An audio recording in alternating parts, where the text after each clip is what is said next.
সেউজীয়া পাৰীৰ চাদৰ, সেউজীয়া মেখেলা এখন, তাতে এখন গামোচা আৰু এয়া মই সাজু হৈছোঁ কাৰণ আজি আছে তিনিচুকীয়াত মটক বিহু।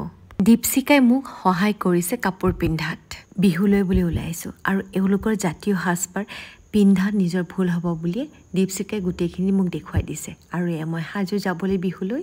চাদৰ মেখেলা যদিও অলপ বেলেগকৈ পিন্ধে, খোপাত কপৌ ফুল নাই যদিও বেলেগ ফুল এপাহি দীপশিকাই আনি দিছিল আৰু তাৰ আগতে ভাবিলোঁ যে এপাক মই ফটো উঠোঁ।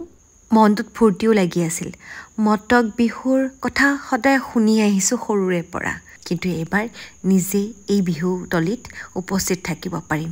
কেনেকুৱা বা পৰিৱেশ হয় আৰু মোৰ লগত বহুকেইগৰাকী আলহীও থাকিব আৰু আহি পালোঁ তেওঁলোকৰ মাজত।